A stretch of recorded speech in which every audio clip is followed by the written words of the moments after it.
I love a buttered biscuit.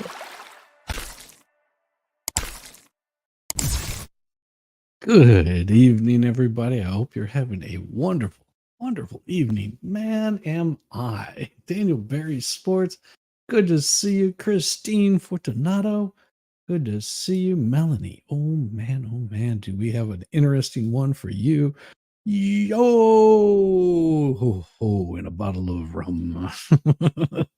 We're gonna have some fun tonight. Oh man, we're gonna do a dramatic reading of the Laura Owens Final Order. Yeah, this is gonna be so much fun. Miami girl, how are you? Lovely, lovely to see you as always. And I worked on something today that hopefully you guys will find appreciative. So it's a video that I'm going to release. Might give you a sneak peek at the end. We'll see. We'll see. Depends on how things go. It's something I worked on for the past couple of days, and you guys didn't like the first one I did of it, but I think this video is going to turn out much better than the last one. So I'll show you the old one so you can sort of get an idea of what it looked like. And then I'll show you what the new one looked like. Because the new one I think is much better. I really do. I think it'll work. I hope. I hope that it does. What I'll do is I'll show you the original one here, and you tell me what you think of it, and then at the end I'll show you the new one. This is one that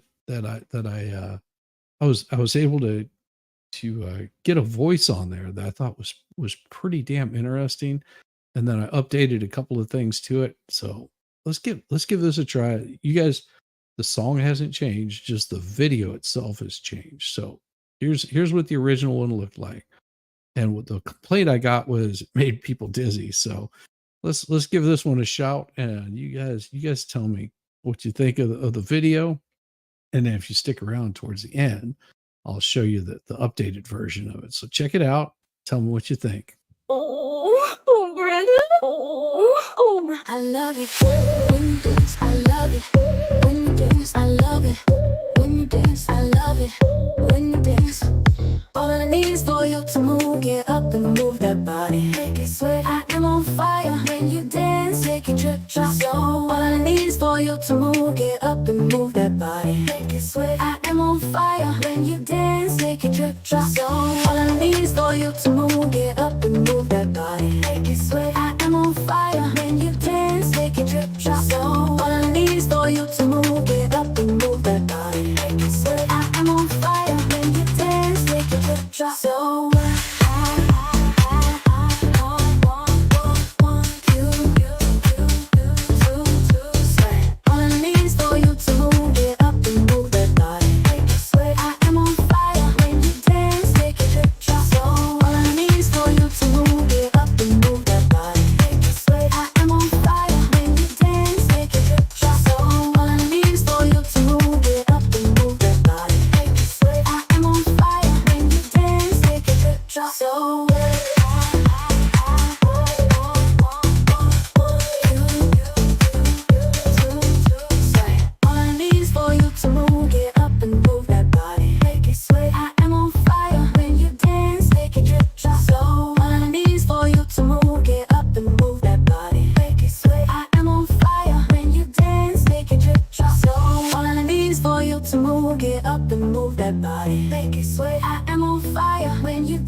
Scott's cat. Good to see you.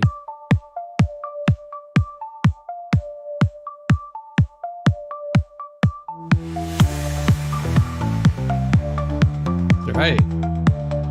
Wait until you see the new video. It's even better.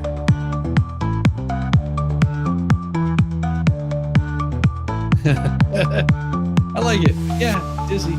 Get sick when I ride in the car. I can drive and not ride.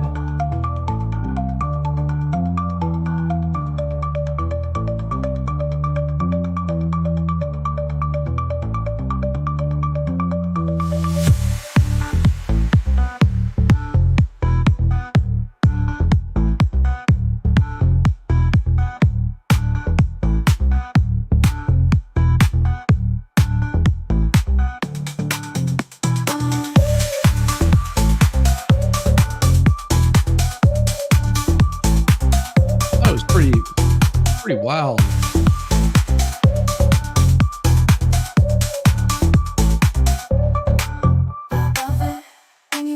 I love it when you dance. I love it when you dance. I love it when you dance.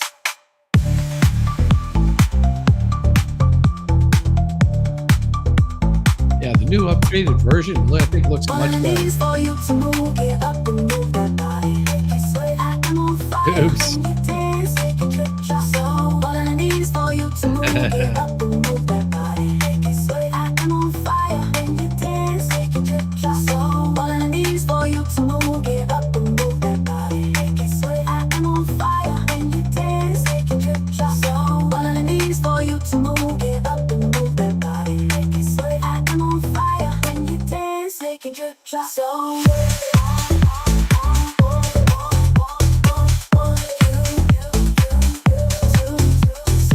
I need is for you to Move some move, get up and move that body. Sweat, I am on fire. Bobs. When you dance, make it Show me your drop. bobs. So all I need is for you to move, get up and move that body.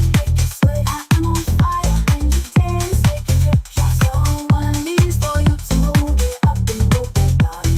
Sweat, I am on fire. When you dance, make it drip, drop. So I can see where it made everybody dizzy, so I got rid of all the spinning.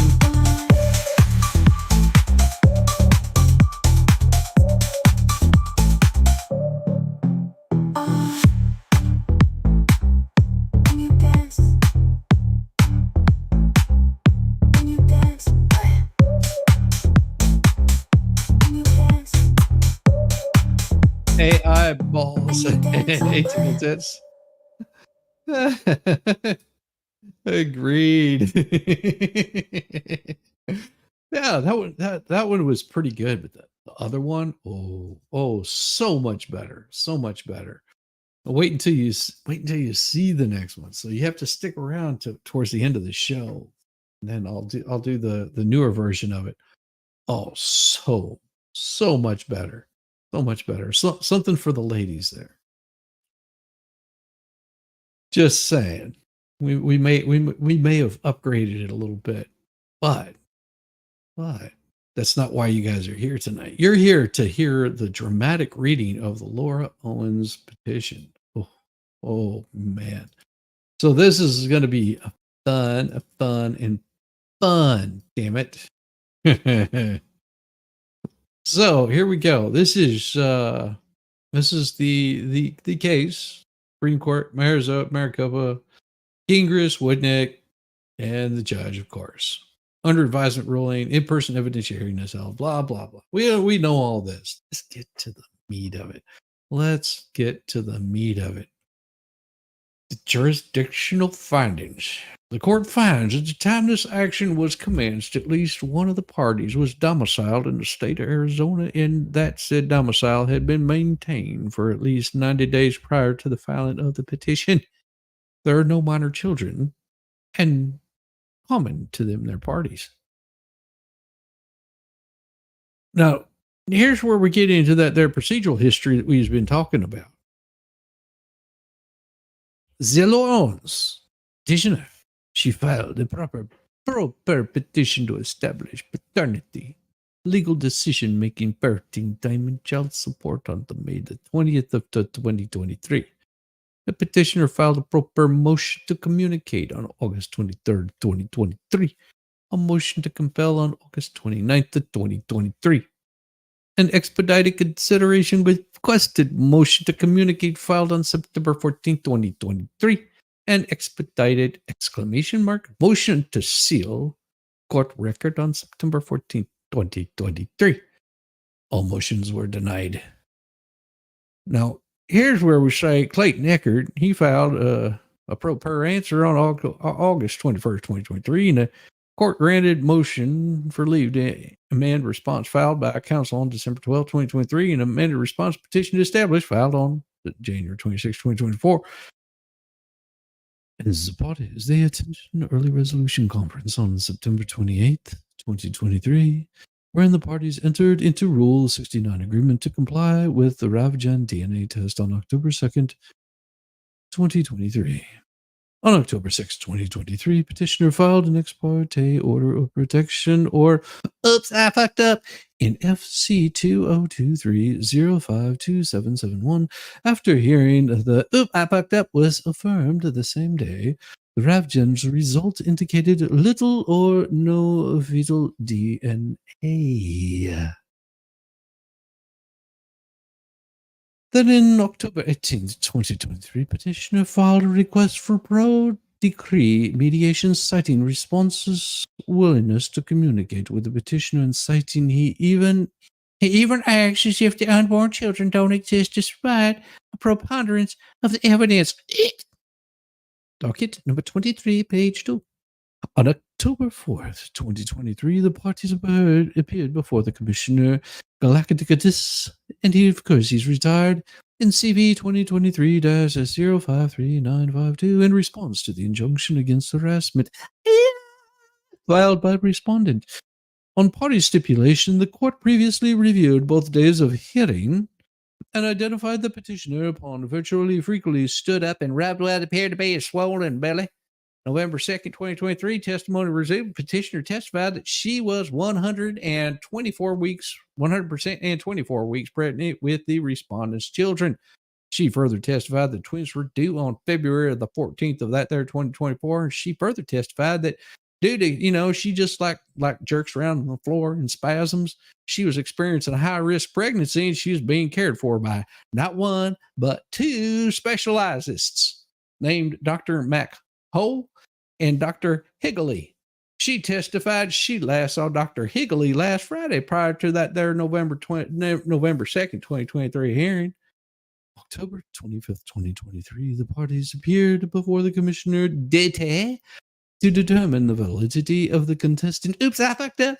In FC 2023-052771, petitioner's abdomen again appeared to be swollen like a big watermelon she swallowed.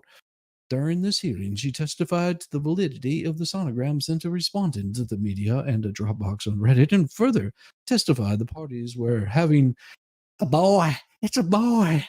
It's a boy. We're going to have a boy.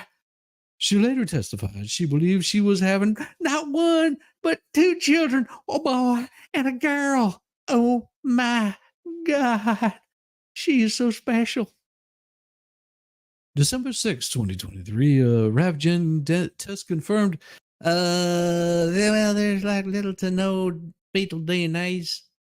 A third test was done. However, the test results were lost in transit, sort of like this thing is lost in translation. December 12, 2023, respondent filed a notice filing affidavit of non-paternity.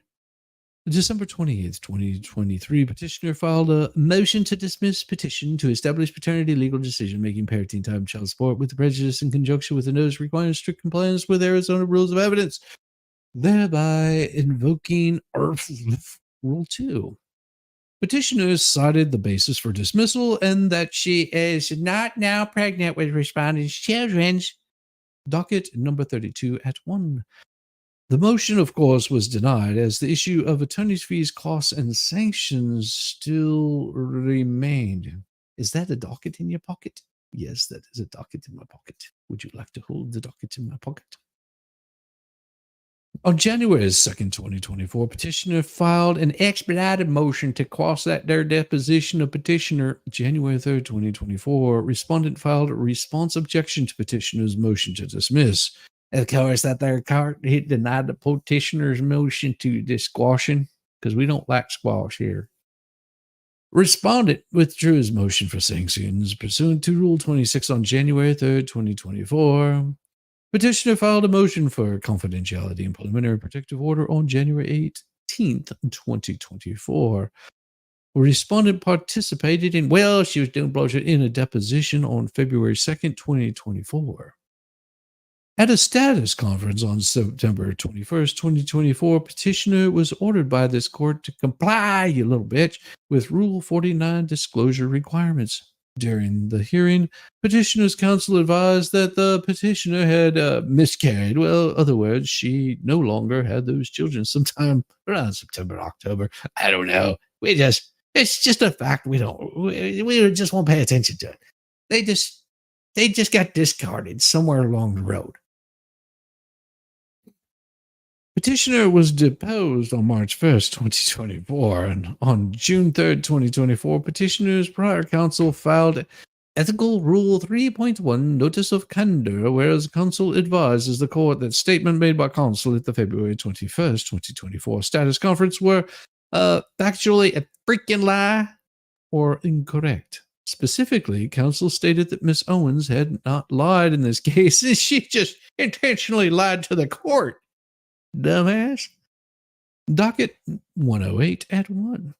While counsel believed the statements to be accurate at the time, counsel later determined those statements were a freaking lie or not true, based on the petitioner's deposition taken March 1st, 2024. Shame on her. Voluminous additional pretrial pleadings were filed by both parties. Those motions were not ruled on separately by minute entry, and the rulings are not relevant for the purposes of this hearing, as this here is the findings of the facts.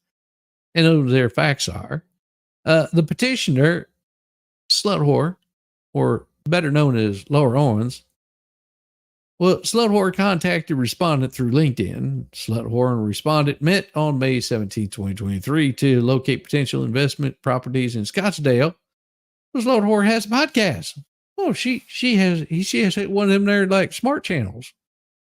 She does a podcast. When she a brave and bright soul. She's special. Let me give you a podcast. And a real estate investment company buys and sells horses. Wonder what she does with them horses. Example 49, part 3, page 13, lines from 24 through 25. Well, now, between there May 18th and 28th, the parties viewed some properties in Scottsdale. Now, they were looking at some properties, and, on that evening, of the May 20th, 2023, responded, she invited the petitioner over to his house. He said, come on over here, baby. You want to like maybe get a little bit of, you know what I mean? And of course, she come run over because she done accepted it. She said, yes, I will be right over, Mr. Manly Man. Well, and after that their petitioner, she arrived, he told her that, baby, I'm a little high because I got high on cannabis gummies. Would you like a one? Which she, of course, accepted because why wouldn't you? During the late evening of May 20th, 2023, and early morning of May 21st, both parties agreed the petitioner, she just went, yes, she was choking down on the big dong. Not once, but twice, and to completion, both times. Whew. Petitioner testified that she did not want to have that there sexual intercourse, but that, he stuck it in briefly. And this is where it gets a little confusing because petitioner's implication that responded, he initiated the little without consent. But of course, this here was not alleged during the initial court filings. It was alleged until it was over sometime later in 2024 during that their court case. And of course, at the trial, petitioner testified that the parties, well, they had a little bit of wookie, and that it was, oh my gosh, why were they eating grapes? You know, you just make wine out of it. You smash it to little bits and you make wine. Well, the petitioner testified respondent was too high to remember any, due to his voluntary. Oh, I see bubbles. Petitioner believes she became the pregnant on the May 20th of the 2023, and she testified that after May 20th, 2023, that she stopped bleeding. You know, she just it was that time of month. Well, it wasn't that time of month. Well,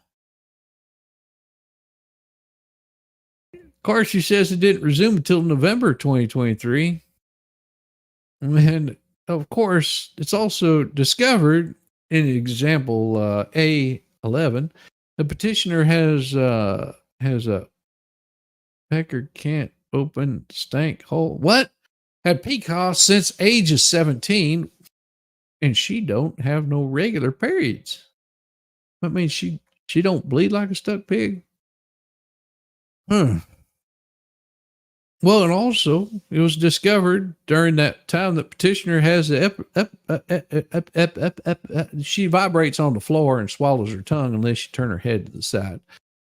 And then, of course, she also testified that she's been getting her hoo-hoo little filled up with the jizz monster.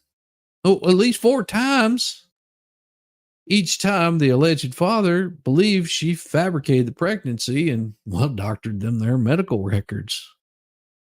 Well, now on May 24th, 2023, petitioner has responded to prepare written purchase offers for 2 properties. Petitioner wanted to purchase in Scottsdale. One was located at 1977 North 67th Street in Scottsdale. Offer amount was for $425,000, and the other was located at 7609 North Lynn Oaks Drive in Scottsdale. Offer amount was $699,000. That sounds like a lot of money. Oh, you like that, Melanie? I told you guys are going to have some fun tonight. One of the petitioner asked respondent as her realtor to prepare these purchase offers and to I want you to submit them to the seller agents. Well, the respondent prepared the purchase offers, which the petitioner signed on or around May 24th. So this is 4 days after she came over and. But of course, the respondent, well, he never submitted them there to the seller or to the seller's agent. Petitioner later asked the respondent if he had earned anything from the seller in response to Laura's offers. And, well, the respondent advised, well, yeah, I haven't really heard back from the seller. Petitioner testified she advised the real estate board and action was taken. Bad, Clayton. Bad. You are such a bad boy. You are so supposed to submit them offers. Damn it, she's trying to drink here and spit. What, spit takes aren't? Well, somebody else didn't spit. Am I on the moon? What? Am I on the moonshine tonight? Damn it. How did you know I was tipping up? Here's to you. I'm on the moonshines. Actually, it might just be grape soda. You never know. You never know what I put into my shot glass. I could be doing like some of that there special wine, you know, that all I need is some bread, damn it. Holy Madre. Something like that. Good to see you, Melanie Beeman. Good to see you, Puddletown. Okay. Well, let's continue on here because we're only partial of the way through this.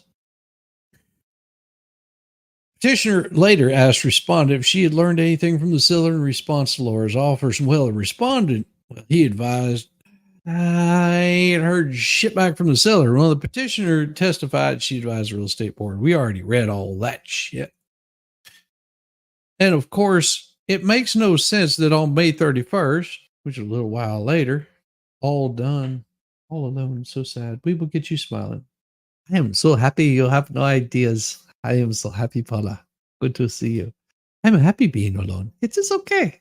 It is okay. I am a special kind of retard.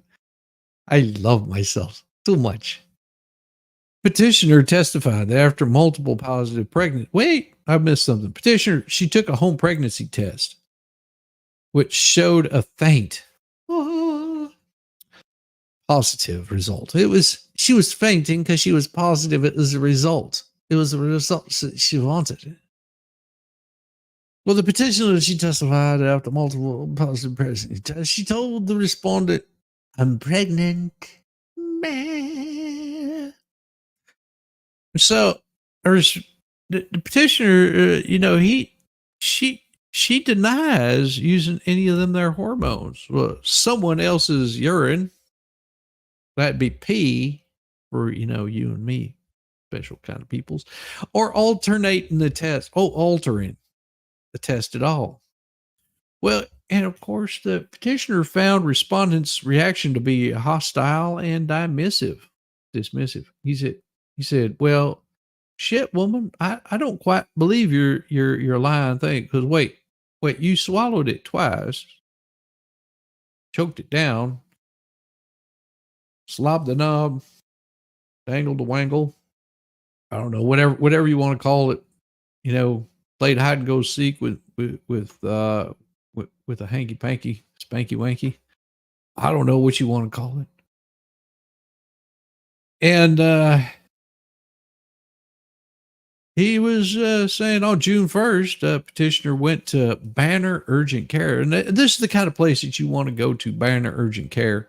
Because see, you go to Banner Urgent Care whenever you're looking to be urgent. Like there's something wrong here. Have a little helmet. Yeah, she got a little helmet. Just a little one. She put that helmet in. She played hide the helmet. She played with the German soldier. So she went to the Banner Urgent Care Greenway at 64th Street and she informed the nurse, I believe that I might be pregnant. And she asked for a test to determine if she was, in fact, pregnant. Well, their test result from Banner Urgent Care was positive that, well, she's pregnant. Huh. Well, the petitioner testified that for more than 6 months prior to 2023, she was not sexually active with any other man. Of course, based on this, petitioner testified that she believed, I believe I am pregnant. And the respondent was the only potential father because there's nobody else's wang that I swallowed and choked down. That was only the one. The one I swallowed it down was the big wang. And it was his wang. Nobody else's wang.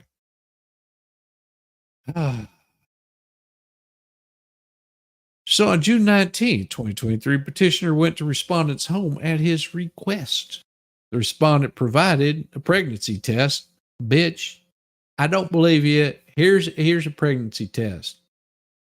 Conflicting testimony, of course. This is where we get all confused with all of this shit going on because the conflicting testimony makes it difficult to ascertain whether the test was taken in front of the respondent or in the bathroom with the door closed because she had a shy bladder. Both parties agree, that the test was a positive. But how the test was gotten, it might have been a little hanky-panky. She might have not peed on the strip. She might have used like a pregnant horse to pee on the strip, for all we know. Hey, Heidi, good to see you. Glad you could make it. So happy to see you. Oh, so happy to see you. Oh, in the something to consider email, the court finds the language to imply a respondent was attempting to buy into the idea that rubbing or grinding their genitals together might have led to, well, it could have led to, getting all knocked up just a little. Immaculate Conception. The court, however, does not find that this email is conclusive that the respondent believed her to be pregnant with his children, but rather an attempt to consider her whatever the fuck she's talking about. I don't know, maybe? I mean, sure, you might. Where are you going with this, woman? Because this sounds like some hocus pocus, out of focus shit to me. In the something to consider email, respondents maintains the lack of sexual intercourse would preclude him from being the father of the fetuses. The email does not deny the pregnancy test was positive, of course, because we've got example A2 again. In that their email, respondent suggests that the positive test was a result of the petitioners, having little spasms on the floor and trying to swallow her tongue medication, better known as epilepsy. No relation to Nosisi. Petitioner emailed, in this special, petitioner emailed Dr. Glynis Zeman, MD from Barrow Concussion and Brain Injury Center. Is this the kind of place you really want to be talking to whenever your hoo-hoo's been stuffed with a waha and you're feeling like you're going to bawl? The subject of the email is pregnancy and the seizure medication. Well, we will not seize your medication if you have brain injuries. But we would not suggest that you, if you are on the pregnancy, that you change the medications that you are on. Well, the petitioner denies sending respondent an ultrasound video, citing instead that this guy like Greg Gillespie, he hacked my emails and he sent a video responding to me. It was a video. I did not like the video, and it was bad.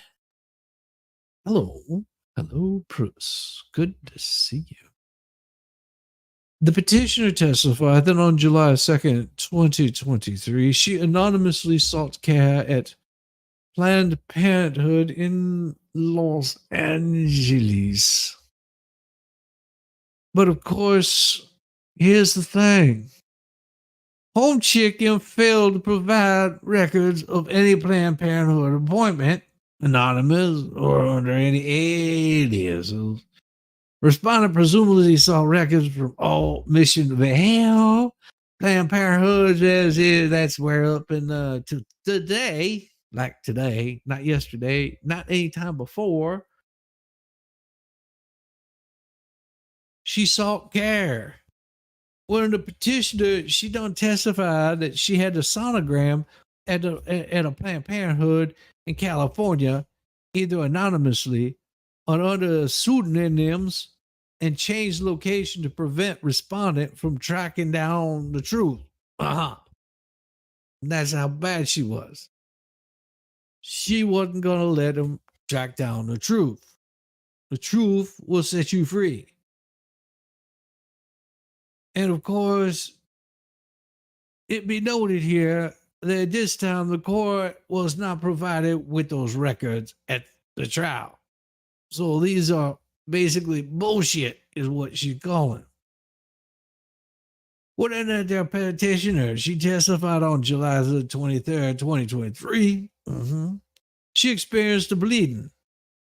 So she was a bleeding. Judgment of the more. Judgment of the more. You are not the fathers. Well, and again, the petitioner, she testified on July 23rd, 2023. she experienced a bleeding and passed two small fleshy objects smaller in size than her hand. We call them breasts. Why was she having breasts and why was she passing the breasts? She took pictures of the breast tissues and sought a telehealth as his stance. Petitioner, she done testified that she texted a miscarriage hotline. She sent it out them tweets saying, I need some telehealth assistance. I bled. Give me assistance.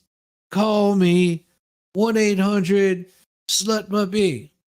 Call me now. I'm lonely and I think I might have touched my breasts.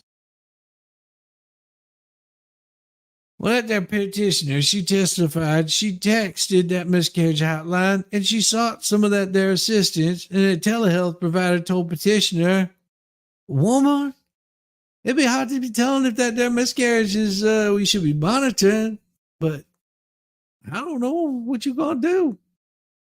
Well, of course, at this time, the petitioner, she chose not to seek that in-person care that would have confirmed if she had been, still was, or even was pregnant, might have miscarried, or that Jim Bob, stuck his woohoo in a wee-hee. We ain't got no idea because she didn't do what she was supposed to do. What? Is that true? She done took a home flu test. It was positive. Oops. I mean, it was pregnancies. Well, that's how you find out if you got twins too. You get the 1 mark, it's a boy. You get the 2 marks, it's a boy and a girl. That works, huh? Get it right.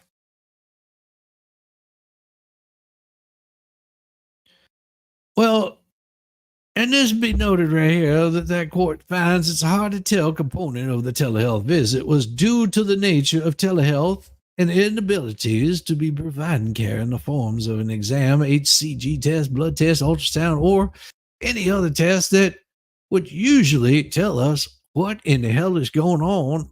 Well, we might want to try a lobotomy.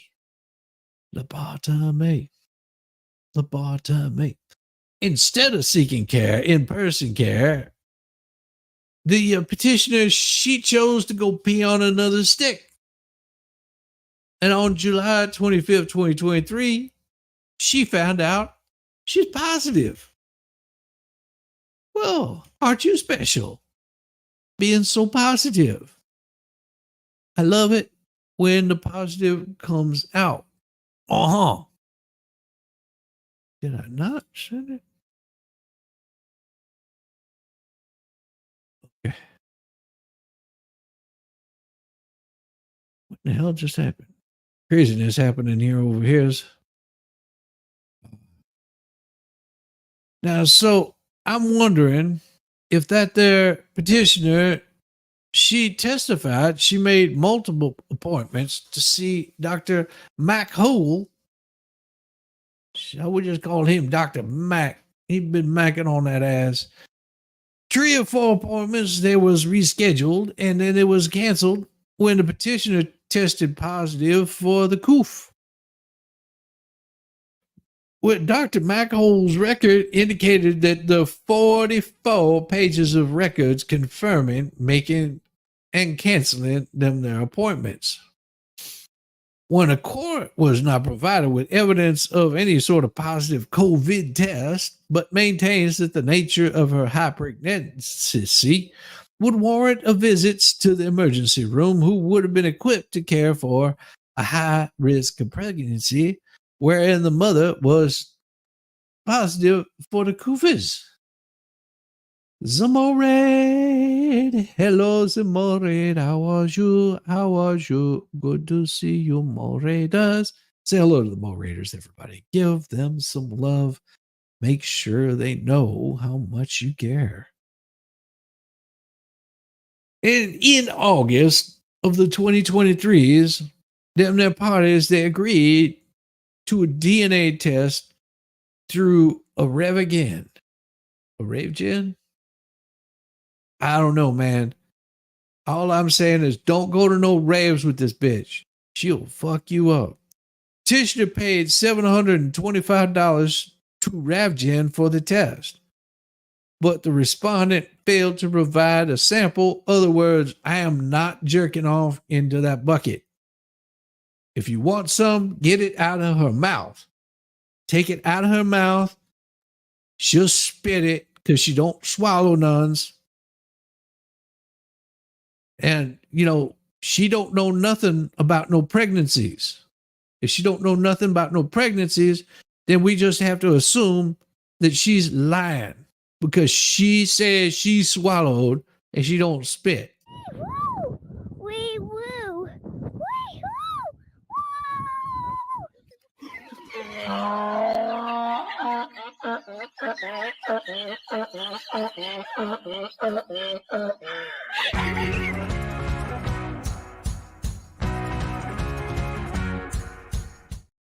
Hey, Mo. Oh, damn it. I forgot to add Mo in here. Well, hey, it happens. But finally, a subject, well, not the mouth hugging pregnancy, but I have experience, something I could be an expert in. Finally. The mouth Like my hugging? moment to shine. Well, it's what I say. Oh, I can zoom in here for a little bit if that helps out.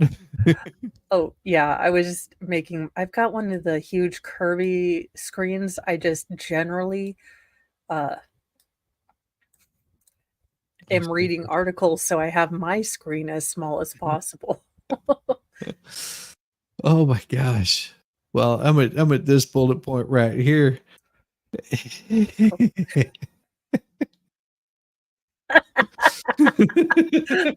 All right. The court does not find the sexual contact between petitioner and respondent resulted in a pregnancy. Yes. Obviously.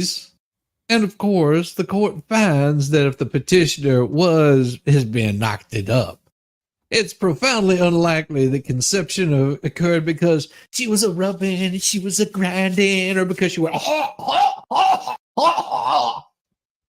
none of those happened. During this litigation, if petitioner had maintained consistently an allegation of SA coupled with a police report or a physical exam, the court may find differently. Evidence and testimony, however, did not support this inconsistent contention. You mean immaculate contraption? Oh yes, more like a snatch trap. Oh, buddy! Damn. Speaking of snatch trap, fucking fruit fly. So, I did get him, little bastard. Been flying around here. Is just like, where in the hell did you come from? Oh yeah, you get bananas even green. The next day, there's like, sweetheart, my banana ain't green. It's old, but it ain't green. Been used a few times.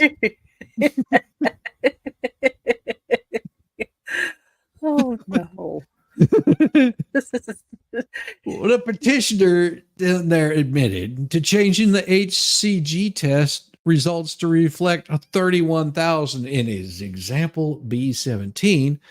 She further testified, well, she altered the document using Adobe, but not Adobe Acrobat. Very pointed back here. I used Adobe, not the Adobe Acrobat. Okay. In late September or early October, both parties submitted samples to Ravgen for DNA testing. He jerked off in a bucket. I mean, I'm surprised he still touches it with as much trouble as it got him in. What's that? Those teeth marks. Oh my God. Because on October 16, 2023, petitioner's blood was drawn. Like we drew out the blood. We said blood drawn. This is what the blood looks like. See, there is the picture of the blood. So we drew the blood. Of course, the results for the HCG levels were 102, much lower than the 31,000. Petitioner changed the results, of course, because she's so smart to reflect of 102,000. So she's special kind of retard.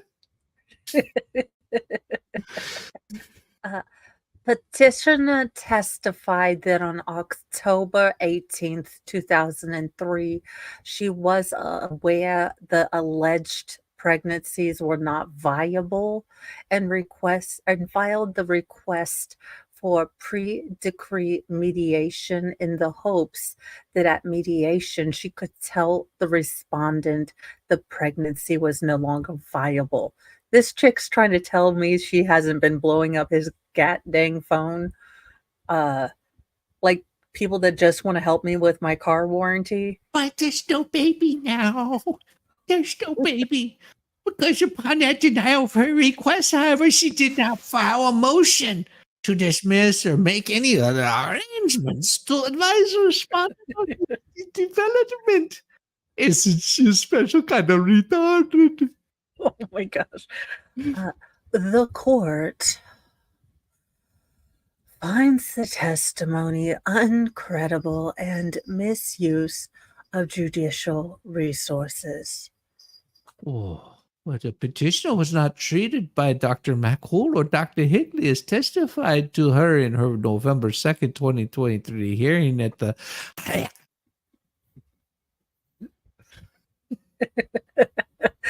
Petitioner's alleged pregnancy was not treated by... Oh, wait. No, you're right. Okay, I see. It was not treated by Dr. McCool, Dr. Higley, or any other in-person obstetrician or gynecologist. Was this her telehealth appointment? And yes. I only ask if you have to buy your own speculum if you're going to do telehealth. Yes. And just where do you put the camera for the doctor? Loving the dramatization message. Thank you, Wicked Wookie. We appreciate you being here. I love the name Wicked Wookie. Dingus, stop. This is not your The manifests of Joycey, of Shissy, yes. Well, so now the court finds the failure to seek interpersonal care for the high risk of pregnancy to be both unreasonable and uncredible. Like, we don't believe your shit. You're full of it. No trust in what you say. The court further finds that going to Banner for a pregnancy test, but not the passage of fetal tissue, to be unreasonable and uncredible. A reasonable person, if seeking emergency room care to confirm a pregnancy, would not rely on telehealth to confirm the non-viability of said pregnancies. But I haven't seen pictures. You see the pictures? I have pictures. Can't you see the pictures? They clearly show what I'm telling you. Can't you see them? When a petitioner, she testified on November 14th, 2023, she sought OBGYN services, better known as from a facility called the Mom Docs, to determine whether she was allegedly still, carrying around a couple of basketballs in her belly. Although, she says she spit out a couple of fleshy wounds all over the floors, and now she's looking at them going, it might be my periods. I don't know. But she's allegedly still pregnant. Example 11, at that appointment, the petitioner, she took 2, not 1, but 2 of them, their pregnancy tests. And of course, they said, nada, you ain't got shit in there, woman. You're crazy. Petitioner testified that she currently weighs 91 pounds. Ma'am, that is about the only thing you can be proud of. Sweetheart, that's the size of my leg. What you talking about? We're not talking about that leg. We're talking about my left leg. But weighed 133 in November 2023 during her mom doc appointment. She experienced significant swelling in her abdomen and felt pregnant. Yeah, it's called gas. No, there's a clinical condition where women can actually trick their body Into into thinking that they're displaying pregnant. yeah. Yeah. So, Yeah, but I heard about that. It was like on a TV show a long time ago or something, wasn't it? yeah, I there's a special word for it, and, uh, look, this week my leg has not liked me, so I may be enhanced, so I'm not even going to Enhanced. attempt I'm gummy at this working. point. I'm working on getting enhanced right now because, well, It I've I've maxed out on my squirrel tabulation. I think I'm up to 50 now. I've been using 50. my wire hole Are you gonna puncher. make a hat? No, I'm making a coat. I want to call it Laura Owens snatch. Jeez. Big hairy thing, full of fur and gets in your damn way every which way you look. I don't know, man. My Unless I did that mother, with my what do you camera off. do? You're thinking phantom pregnancy, yes. Yes, She was pregnant by a phantom, or she did that could be Fanta. the only way that, She tried pulling the Chris Chan stuff. That's what she tried doing, drinking her own Fanta. oh, good God, You heard no. about that, right? Chris Chan, someone told him to like drink his Fanta with a little bit of his love juice in it, and he did. Oh, That's what that is she was just doing. Yeah, so she got fantastical beasts growing out of her. Well, the court was presented with videos dated back September 19th, 2023, and October 9th, 2023. Petitioner she sent respondent of her abdomen, which it looked a little bit like looked like she ate too much. She looked like one of them there lions after he ate a whole water buffalo and just laying out in the middle of the road, pecker swinging everywhere, and the belly's just like he's just like that's what she looked like. or dingus after he's eaten my food because Yes. he's part garbage disposal. That steak was so delicious. Yeah, like, basically, I thought I wouldn't have to fight another animal for food after fry. I oh thought a no. kitten no, this kitten is like, "What you eating?" I mean, he's like, "What are we eating?" Well, and of course she said that she sent some of them pictures of her abdomen as evidence of a pregnancy. Of course, there's example A67. Dr. Medchill testified that while she appears to be pregnant, that alone was not conclusive of a pregnancy. It's you can fake these kinds of things. You see. Petitioner denied tampering with the HCG tests, but does admit to altering and fabricating ultrasounds and sonograms. You need Jesus, woman. She further testified that she changed the HCG numbers on two of the results. The court finds little, if any, difference in altering the test itself, for which she denies, and altering the results, which she did tamper with in her own admission. Other words, slap down.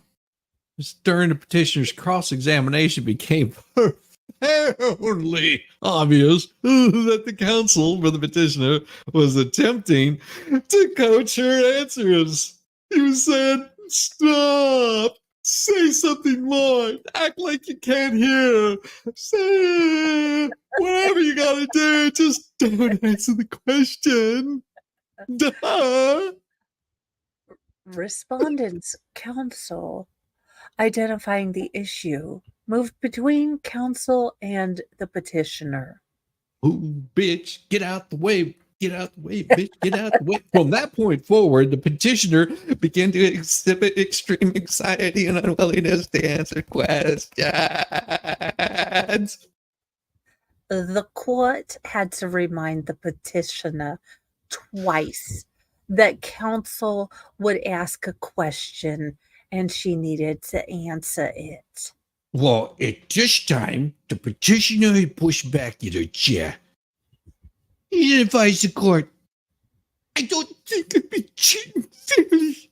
The court attempted to read the petitioner to To no avails. At this time, petitioner became emotional and asked for a brief recess, which the court granted because the court needed a fucking drink. Well,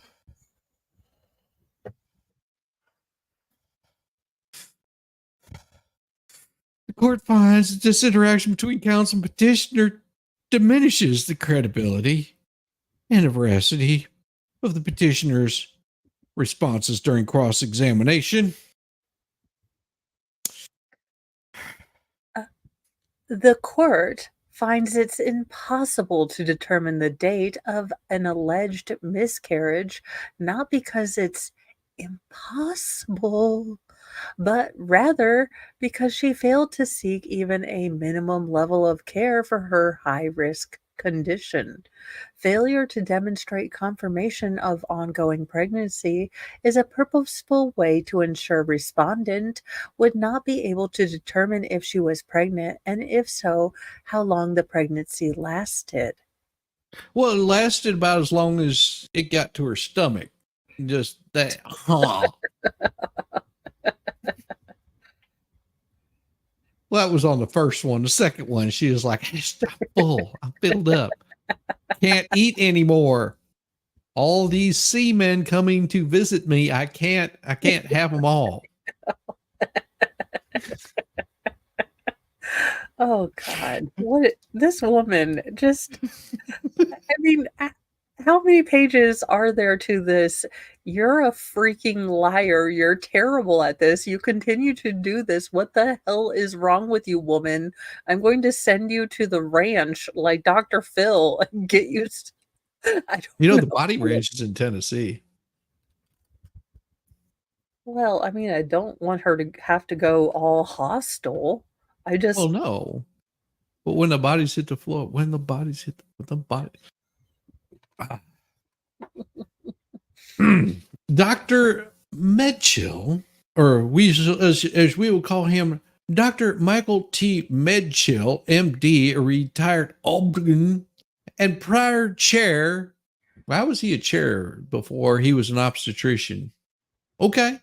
But he worked at St. Joseph's Hospital. He testified that, well, while a pregnancy is impossible without sexual intercourse, like immaculate conception, Dr. Mitchell testified he delivered 30,000 baby during his practice and saw many patients for miscarriage. So I had 30,000, and then there was probably about another 50,000 that I saw that miscarry, and they were just miscarrying everywhere. Couldn't keep them in one place at one time. So like China, we have one child policy. You have too many children, you miscarry now. Dr. Mitchell said he testified, reviewed approximately 200 pages of petitioner medical record. Why she keep lying? I usually tell patients, don't lie to me. That is not a protein. That is a carb. You could lose 30 pounds this month. I tell people, number don't lie. They could, but this woman just lied. Well, if you got problem with the protein, you just eat some pineapple. Pineapple break down the protein. Eat some bromide. No more protein. It go away. You no more pregnant. Home birth control. Barrow Neurological Institute in Phoenix that include many summaries of petitioners' medication. This not wall weight. This not wall weight. You could lose 50 pounds this month, but you just want to just live like this. This your life now, with the lymphedemas, the not able to walk. You just do this now. He did not, however, review primary care or historical OBGYN report. Look, this not baby weight. This baby elephant. Okay, no. No, it fall right out. You get wounded, it fall right out. It just fall. When Dr. Mitchell testified that none of the medication records he reviewed would cause a false positive home pregnancy test. Dr. Medchill testified that a false positive HCG test could be the result of epilepsy Spasms on medication, the floor are anxiety, choking on my tongue. clonazepam, horse urine, or Oh, she IVF, pee? She swallowed horse pee? She swallowed horse pee too? prescribed trigger shots. So yes, you can, if you're taking some of these medications, actually pop hot on a pregnancy test. That does not always mean that you are actually pregnant. Wait, And she take all the shower with horses. She ride a horse and then get horse pee on her. Oh, it's so disgusting. Dirty little whore. I don't know how we learned that. I knew better girls in Mexico donkey shows than her. Jeez Louise. Who in the hell did anything with horse urine to the point that it would pop? No. We have to take this back to Venice, okay? And I'll tell you a little story here, okay? So there was a bunch of women that, because being in Venice, and they had very dark hair, like black hair. Oh yeah. So what they would do is they would put this nice special medicine they would go see a doctor for. They put this medicine on their hair, and then they would put these like big bonnets on, so the sun would just hit right on top of that hair and it would bleach the hair out. And they were so impressed with it that this was like a daily occurrence, because they wanted to have that blonde hair. All these women with black hair wanted to have blonde hair. So they would buy this medicine in bulk until they found out what it was. It was horse urine. What is the matter with I can't? And also, who was the first a-hole that convinced his other a-hole friends to try this? Because it was a dude.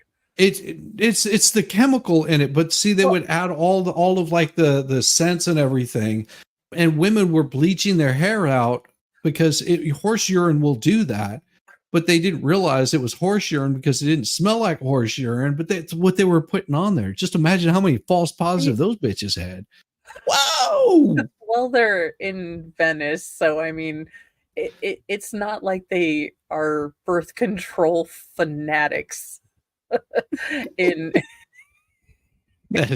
Yeah, they are really. They're just more like, how many babies can I pop out this week? Yeah. I can pop out a few.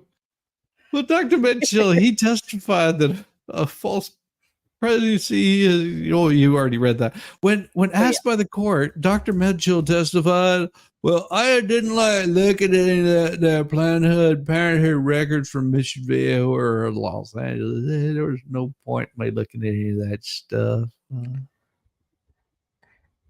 Dr. Mitchell testified that home pregnancy test can detect pregnancy 11 days after conception. But what about 4? We want to know about the 4. No, what about the 4?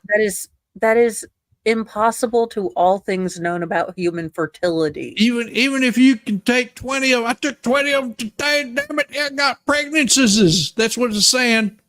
Because Dr. Mitchell testified that he is 99.9% sure that the petitioner was pregnant based on these HCG tests. He did not change his perspective after petitioner's admissions on the stand that she altered more than one test to reflect the higher viable HCG numbers. The court finds Dr. Mitchell's testimony that 0.1% chance that petitioner received a false positive due to several medications she is in fact taking, possible trigger shot for HCG, a prior history of ovarian cancer, to diminish his credibility, especially given the records that the petitioner testified existed were not presented to her own expert for review or consideration. Well, Dr. Mitchell, he testified that the blood HCG levels of 102 is proof of a non-viable pregnancy. But Dr. Mitchell testified that the viable pregnancy is still a pregnancy. The court finds that They changing them their numbers to reflect 102,000, which would be a viable pregnancy to indicate she intended for the respondent to believe that she was still pregnant with the viable fetuses. The fetusi. Fetusi. Sort of like a Gemini, like two faces. Dr. Medchill concluded that the petitioner became pregnant on May 20th, 2023, and ended with a spontaneous abortion late October, early November, or possibly sooner in 2023. Given alterations of only records to indicate pregnancy, the court does not accept this conclusion. It was a spontaneous combustion. It was a spontaneous. She choked on it. Dr. Medchill testified that a woman may expel tissue during a spontaneous abortion. It just shoots out across the wall, and next thing you know, Wonder Child is not there anymore. Or the pregnancy might remain in her body, ultimately being reabsorbed. Even after 24 weeks, she could just suck that thing right in. That's why she was weighing so much. She just got really fat. And she was so disgusting. Given the petitioner testified under oath at a prior hearing that she was absolutely 24 weeks pregnant and had seen her doctor presumably in person, the court doesn't accept this bullshit that 24-week-old fetuses would be reabsorbed into the body. The court further finds that a miscarriage at that stage of pregnancy, of course, would result in emergency medical care and corresponding death certificates of the children. If what Dr. Mitchell testified is true and she miscarried much sooner, negating the need for death certificates than petitioner, she done perjured herself prior to the hearing. So she painted a circle and she stood in the middle of the circle and painted all the way to the middle of the circle. She's trapped. She's trapped. Trapped, I tell you. She's going down.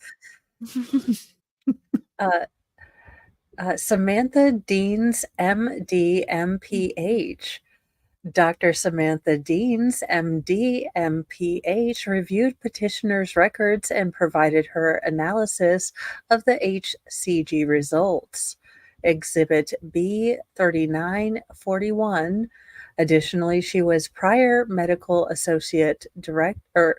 Associate Medical Director of Planned Parenthood in Florida and Pennsylvania. Now, she testified that Planned Parenthood does not accept anonymous patients prior to what Laura might say. They also do not accept patients that might be using an alias, although that's what Laura said. Patients are required to provide a government form of issue. May I have your ID, sir? She further testified that, by the way, bitches, Planned Parenthood is not open on Sundays. So when petitioner testified, she said she sought care on July 2nd, 2023. That's a Sunday. Unless you were doing something in the back room that you weren't supposed to be doing, which of course is another legal matter. Well, we don't find it believable there, sweet cheeks. My anxiety is over the roof. Dr. Dean testified that HCG does not confirm pregnancy. My child just fell down.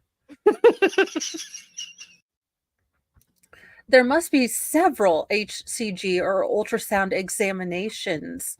Have you heard of my tortoise rehabilitation center and ministry for Jesus and turtles? Jesus and turtles and which stripper were poles. never done or never disclosed to the court, the respondent, Dr. Medchill or Dr. Deans. Well, now, Dr. Deans, she reviewed the July 23rd, 2023 telehealth instructions that the petitioner proceeded to emergency room for additional evaluation and care. Example B41PCE02527. The instructions were not followed, but the petitioner called the abortion and miscarriage hotline, which also recommended, bitch, you go see a doctor. Go get some in-person care. What's wrong with you? Something wrong with you, woman. Your uterus falling out and you don't seem to care. My God. What's wrong? Dr. Deans testified that there is no data to indicate a conception date because this heifer was never with child. She was a heifer. By definition, that means that she has not been bred yet.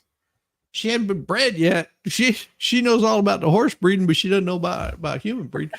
Because after reviewing those records, Dr. Dean determined that the ACG tests were never positive of pregnancy, and that the related miscarriages timeline, which included detailed analyses of the likely origin of the HCG in petitioner's blood and, well, pee stick, it's not indicative of human gestational norms. Dr. Dean testified that if heterophilic autoimmune responses due to exposure, like to rabies or something, She to was getting animals, horse pee on her. She was doing could donkey shows with horses. a positive little h, capital C, capital G test. But the confirmation blood test would be negative. Prior to a history of cancer would also produce positive HCG results. Like, bro, like petitioner's prior history of like ovarian cancer too. That prompted, so she gets prompts a lot. The surgical remover of her right, whoa, dude, like took out her right ovary, man. Like, is this sort of like your kidney where you wake up in an ice bath, like your ovary is gone? Whoa, bro. Yes. So twisted. Familial HCG syndrome can also produce a false positive HCG test.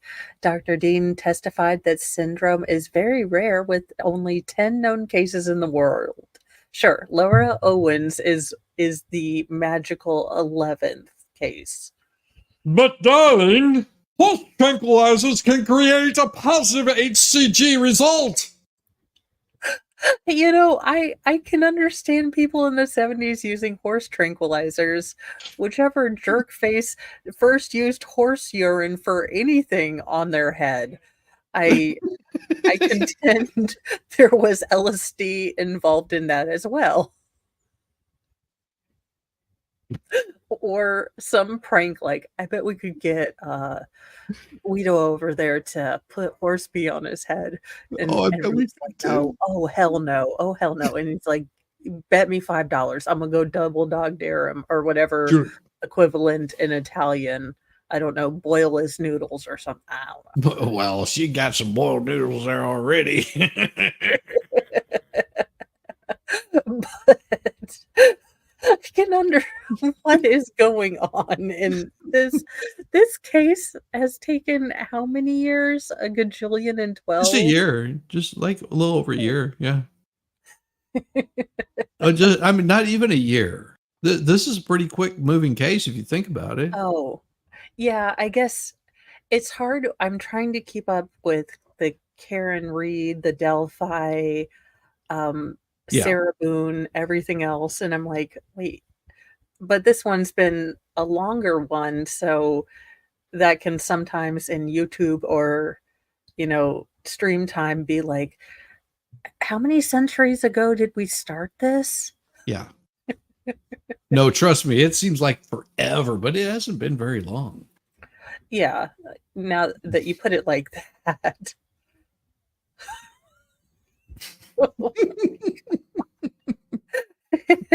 This is just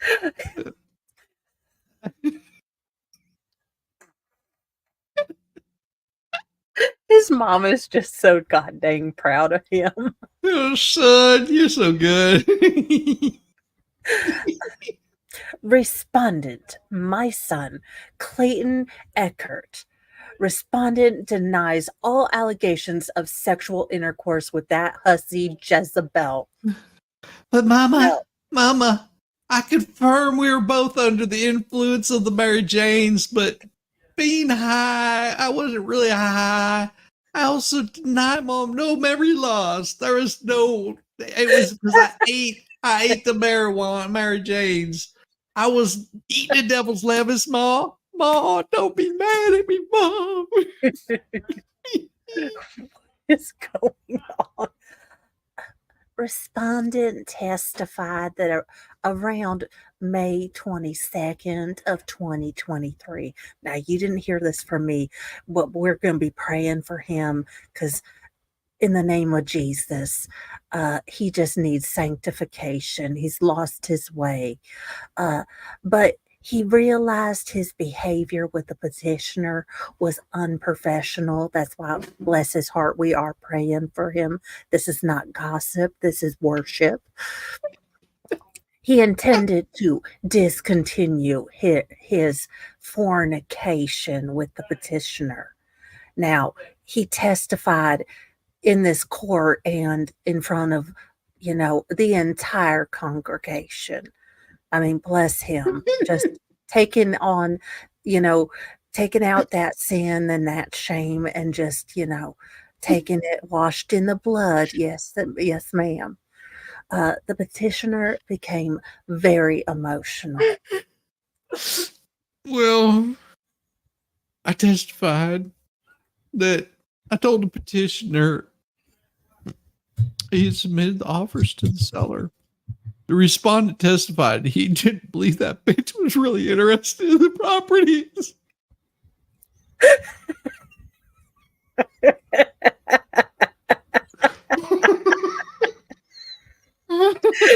Jesus, what in the FAFO is going on around here?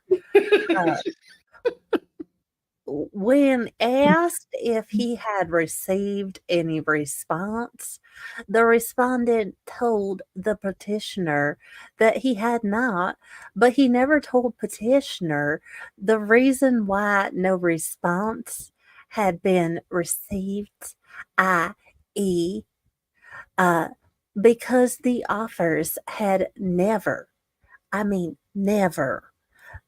submitted. Well, let me explain, Ma.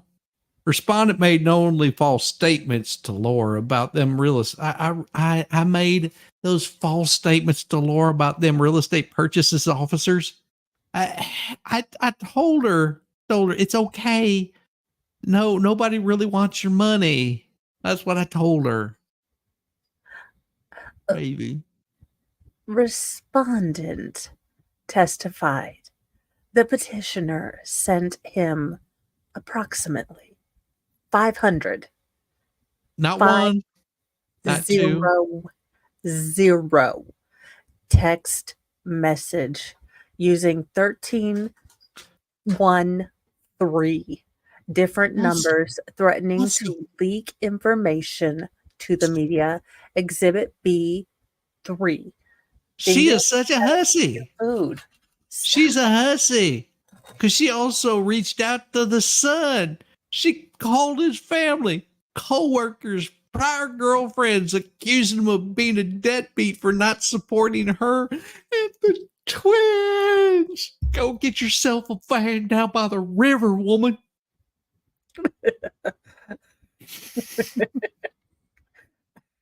Respondent testified that he received the video from petitioner and continued to correspond with her over that email string, which would reasonably prompt petitioner to advise she did not send the video, but she did not advise of that at the time. Exhibit B11. Dingus, you werewolf. What is You wrong with werewolf, you son of a butt. He's Well, that like, there. uh, Well, do you know he's that like, there Pepper, petitioner? let me get back to your pizza crust. You I mean, know, you Dingus, weren't eating Dingus, it. don't make me come over there and hurt you. Because, you know, the petitioner emailed the respondent. You I can't say you have been given a voice when I told you that I hadn't had an abortion. If we tried things out a few weeks, you have good reason for aborting the child. These words feel menacing because you know I like you and I want to try things out with you. Example B7. Oh, The email continues. You would be obliging to make the decision to date exclusively, but before deciding whether or not we have an abortion, we need to be dating. If you date me, if you love me, hold me, I will give you many children. I am like a breeding concubine. Don't mind the donkey semen on my hair. what in the Jesus? CERN ripped open the timeline. We landed in the stupid dimension. Is this shit? It is so tight. It is so tight. It is tighter. It is tighter than a balloon. Like a Jesus. yeah. Petitioner further emailed respondent that he had control of the outcome of the pregnancy. Quote, if we date exclusively and care for each other, Exhibit B.6 and gross, on June 28th, 2023, she said, if you think about it, having sex with me is the safest thing you can do at this point. I'm already pregnant, and if we choose to go this route and trust each other enough to have sex, then we are at the point where I would be taking abortion pills. So there's no Jesus moldering effing God in heaven. Bitch is pregnant, allegedly. So it's okay to have sex. And you know what? If for giggles, they can both just decide to delete because Jesus moldering Christ. Are Well, you don't you kidding me? worry there, sweetheart, because the petitioner told the twins, that be a boy and a girl. What you got to say What about in the that? Sorting hat. Come on, as the shit rolls shenanigans downhill, is got to give you bullshit. more.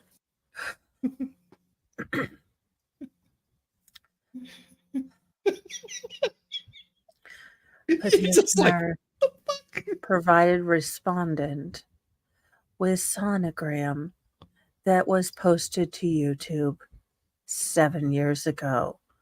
Petitioner admitted this during her deposition. Exhibit A28. Well, now, from what I understand, is the petitioner sent a threatening letter to respondent indicating her intention to sue him for $1.4 million in collateral allegations unless he agreed to dismiss this action that she initiated in the first place. Example, Exhibit B55. Petitioner signed a release for records for Dr. Jeffrey Blake Higley, MD at Woman's Care. A letter dated March 18th, 2024, the provider advised, quote, we have no N-O, nada, zip, zippo, zilch, denied record of treatment for the dates of service you requested. Example B, 59 P. Owens 2. Now, here comes the validity of petitioner's order of protection. In this case, the gravamen of respondent's position is that the petitioner has fabricated her pregnancy, a condition which cannot have resulted from the parties' interactions because, according to respondent, they never actually had sexual intercourse. But he does not admit that the pair engaged in, he does admit that the pair engaged in a little bit Respondent seeks to have the protective order invalidated based on the alleged fabrication, while petitioner essentially argues that even if she was never pregnant, the sexual activity between the two, the bump and the grind, and respondent's subsequent harassing online conduct are You're not sufficient getting to a boot in sustain this. the order. Regardless, this is a predicated issue that should be addressed, which goes into the court's authority to reconsider the protective order at all. But put simply, extent appellate authority, namely Vera v. Rogers, 262 Arizona 30, and like cases precludes reconsideration here. In Vera, mother applied for a protective order in a Phoenix Municipal Court, but it was eventually transferred to the Superior Court after the father petitioned to establish legal decision-making authority, parenting time, child support here. After a contested hearing, the commissioner handled the order of protection affirmed in its entirety. Father then filed a special action asking the Court of Appeals to order the family court to amend the order of protection to align it with the temporary pertaining orders that it had made in a separate case. The Court of Appeals accepted this special action, finding it raised a purely legal issue of first impression of that is statewide importance, to wit, the interplay between the procedural rules and the statutes governing protective orders and the family law proceedings. I'll let you read The Court of Appeals first recognized the Superior Court pursuant to ARFLP 5A has the authority to hold a joint hearing to concurrently consider both actions so that it may harmonize the orders. But having said that, the court noted that the Superior Court's, quote, authority to modify an order of protection only exists pursuant to the statuses and rules controlling protective orders, end quote, ID at 30. And those statutes and rules prevented the relief the father sought in Vera because another Superior Court officer had already affirmed the contested order of protection. Indeed, the court stated, quote, once a contested hearing has been held, an affirmed order of protection may be amended or dismissed only in two ways. One, by request of the party protected by the order, Arizona R Protect, Order P 40A, 640A, or two, by appeal, Arizona R Protect. May not, or Order P42A to B, end quote. Because mother had not requested amendment and the father did not appeal from what amounted to a final judgment, he could not obtain relief, and the family court had no power to amend the protective order. Put another way, quote, a Superior Court judicial officer is not to engage in horizontal appellate review of another judicial officer's decision to affirm an order of protection, end quote. ID at 30, also see Davis v. Davis, 195, Arizona 198, 161, something or other, app, 1999, yes, holding that a, quote, Superior Court judge has no jurisdiction to review or change the judgment of another Superior Court judge when the judgment has become final, end quote. Well, just like Vera, absent a move by petitioner to modify or dismiss that protective order, respondent's sole remedy was to appeal. And of course, the final ruling affirming it was after the contested hearing, identification of 36.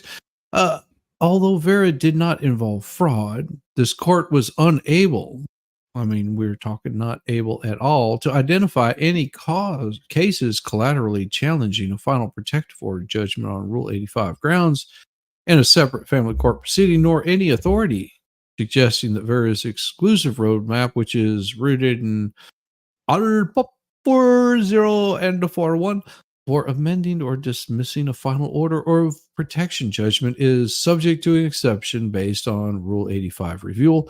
This court's power to invalidate that order is foreclosed by Vera. Even if Vera did not foreclose this court's review, the respondent cannot prevail here, despite what appears to be the case of serial fabrications here and elsewhere by the petitioner. Under these subsections, the party admittedly had a relationship that was previously romantic or sexual. However fleeting it might have been, like, bitch, get out the bed, go the fuck home. Petitioner thus had a statutory avenue to seek a protective order, regardless of whether she fabricated her pregnancy. Moreover, Commissioner Diddy did not issue the order based solely or even primarily on the fact of petitioner's pregnancy. Indeed, his initial order required respondent not contact the petitioner or communicate or post untrue or harassing comments regarding plaintiff online, including but not limited to social media, and shall not cause others to do the same. Docket number 3, case number 2023-05277, filed October 6th, 2023. Moreover, petitioner's initial petition referenced the myriad of communications respondent made to her that could be deemed threatening per the statutory guidelines and appears to have prompted Commissioner Diddy to confirm the order after the hearing. Thus, even if petitioner's broader pregnancy allegations are proven untrue, one aspect of the court's order indicated that it found the respondent had engaged in harassing conduct. So even on the merits, there is no cause to invalidate the final judgment. Vera versus Rogers forecloses not only reviewing the orders in principle, but also prevents tinkering at the margins as well. If the Superior Court cannot, quote, engage in horizontal appellate review of another judicial officer's decision to affirm an order of protection, end quote, 246 Arizona period at 36.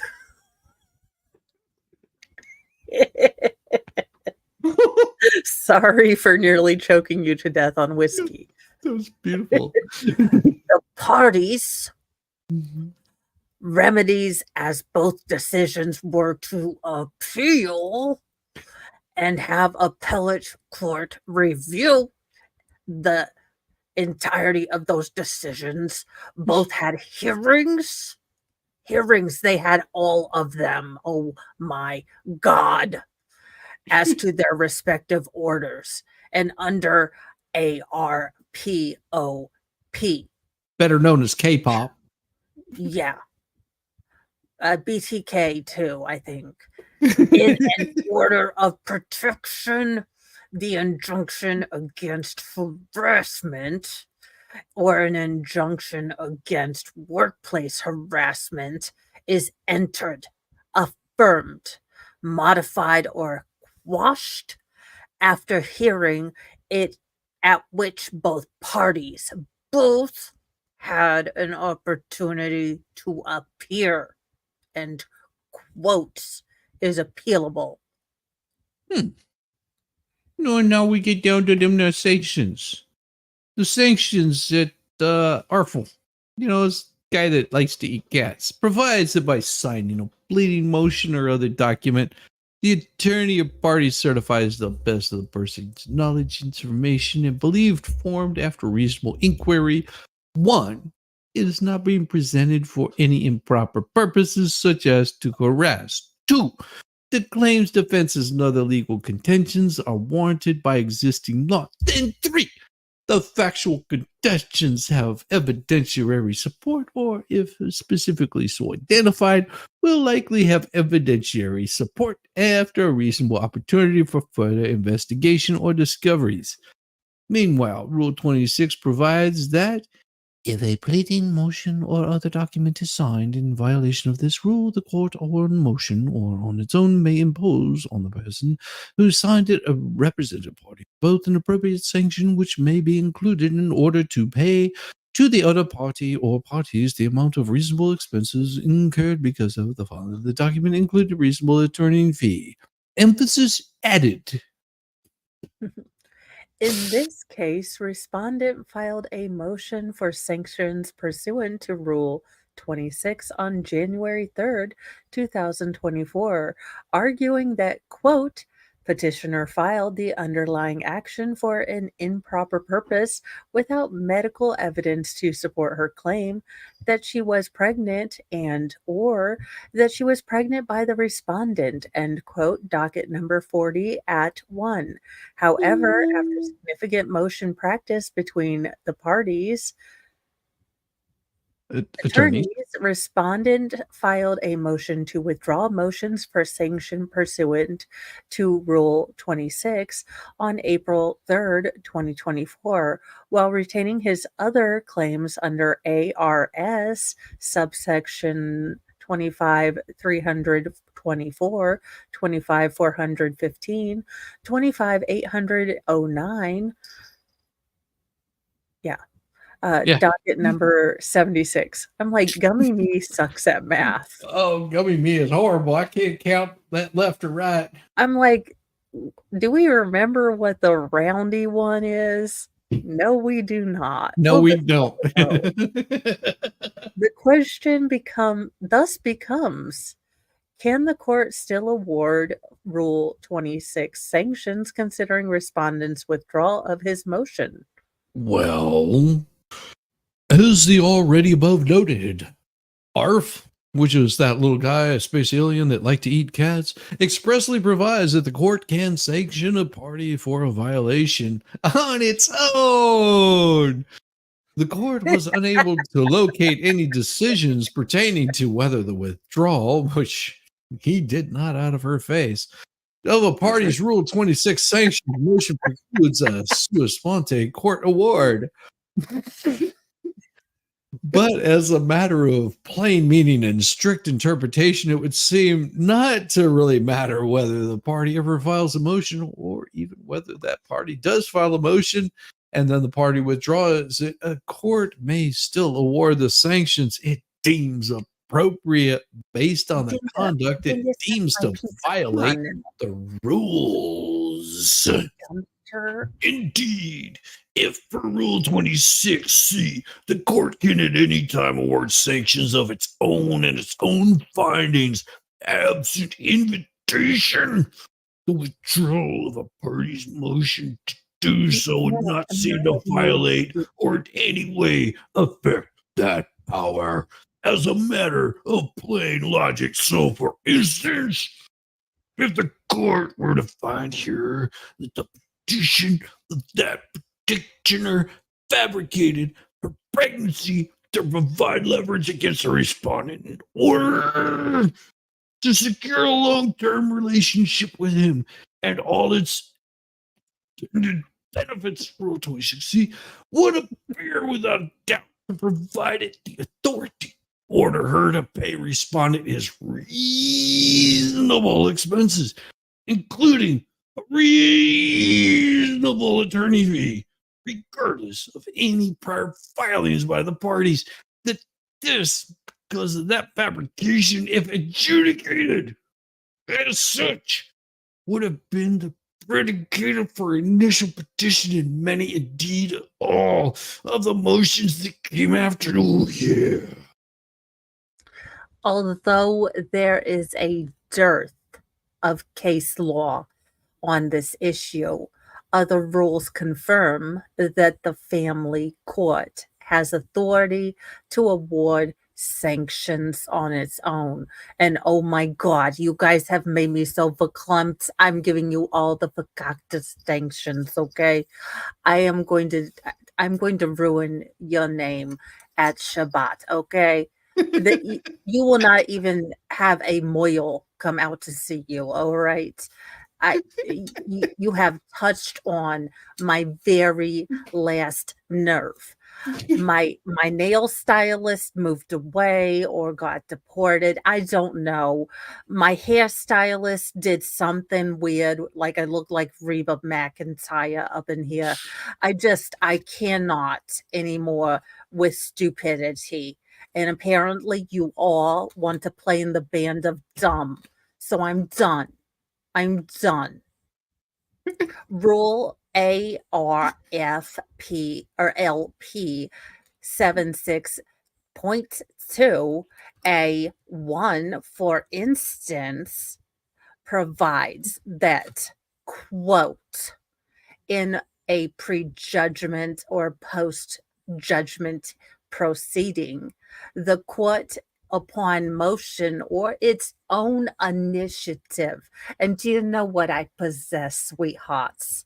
Initiative. Initiative Oh, out yes. the yang. Wow. Like I could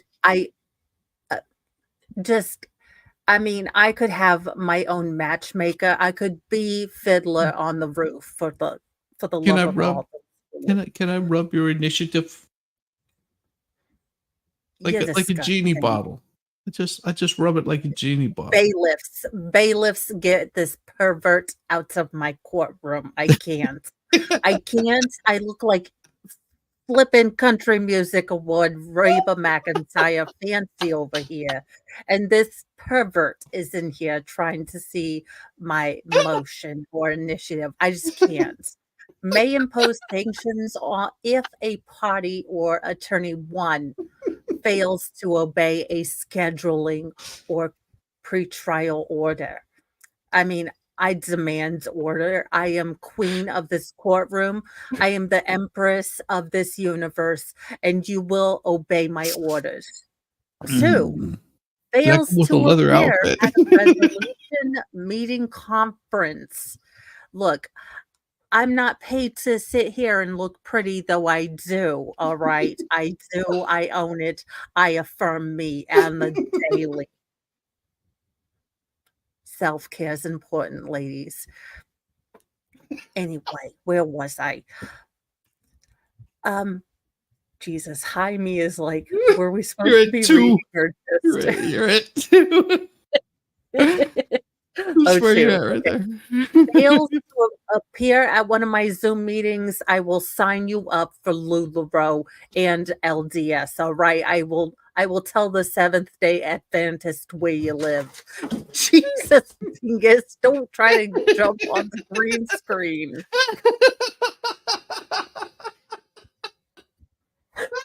What in the name of or 3 is substantially unprepared to participate in a conference.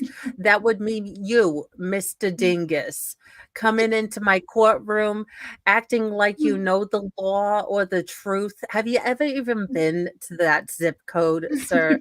Have you even sent someone a postcard from the truth? Do you know the zip codes adjacent? Are you familiar of the town or country that this area may be? No, no, you don't. I've seen your passport. No, no, you don't even know, like, truthiness, all right? Uh, fails to participate in good faith at a conference. What do I mean by that? Oh, like maybe trying to forget that I am a woman with a uterus, and then can calculate pregnancy things. Think you're gonna lie to me in my court?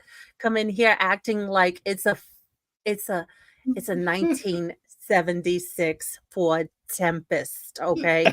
No, no, no, sir, Mr. Dingus. You bring in Dr. Gummy Pill over here who's talking about like fake pregnancies and a photo can get a woman knocked up. I mean, what are y'all I am signing you all up for Cutco knives. That's what I'm doing. I'm going home and I'm giving the Presbyterians your number. I am. That's what I'm doing. I'm signing you up for a car's extended warranty. And that doesn't even start to begin with the contempt I'm holding you in. Yes, I contempt you as court empress, all right? And the remedies include, in addition to substantive sanctions. Yeah, you're gonna feel it. Get your wallet out. You might want to turn your socks out. You might want to check in them couch cushions. You know what I'm talking about, okay? Because bitch better have my money. I will bring Rihanna and a damn DJ in here like I am the mayor of Dalton County. Swear you shit not. I will do this shit because y'all have pissed me the hell off. Well, let me tell you, sweetheart, all I need is a gold microphone. I too can run Dalton County.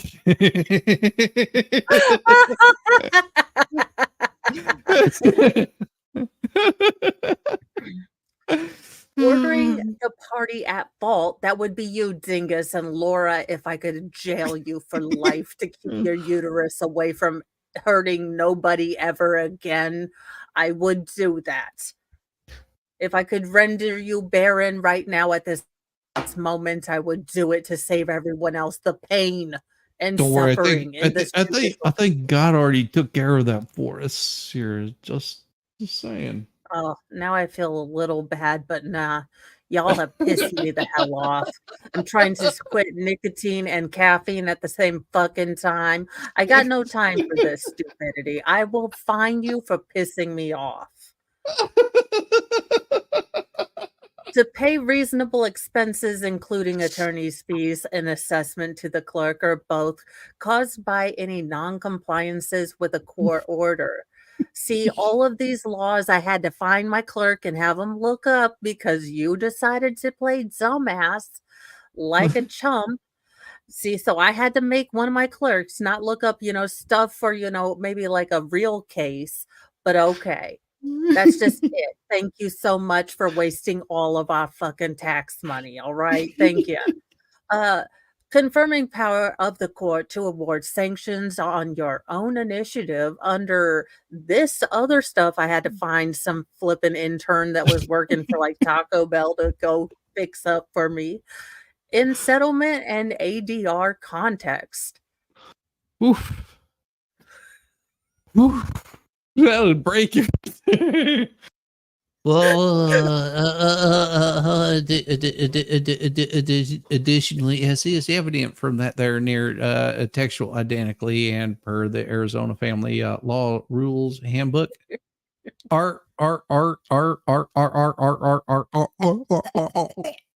is based on Arizona Rule of Civil Procedure 11.3, comparison with civil rules, Arizona Practice Family Law Rules Handbook, Rule number 26, and Rule 11 also expressly provides that in the event of a violation, well, we heard about a lot of them there violations, the court on motion or on its own may impose on the person who signed it, a represented party, or both, an appropriate sanction. And in Rule 11 context, the Court of Appeals has concluded that a trial court may impose sanctions even after a complaint has been dismissed for lack of prosecution. See verse 7, Stephan. 2020 Arizona 265 Appellate Division 1 2008. Well, and this lends credence to the idea that the family court's inherent authority to award sanctions is under, that guy that likes to eat alien cats, should not be read to the limited by the course of the case or by the litigation strategy pursued by the parties. Well, and don't you know that the power, let me hear it again, the power, there is the rule by which can be used by the court when necessary and appropriate. Yes. Non-paternity. Yes. Look, Deucey, do not mess with me today. I am the woman of history, and this is my month of history. Deucey, don't do it. Top of mind, ARS, subsection 2518 14A2, the president hears all of your questions, and he is just as sharp as he has ever been. Provides a man is presumed to be the father of a child if no, Ducey, we are not making this about the seventh grandchild. We're not doing no. Fox News, faux news, I'm not doing it.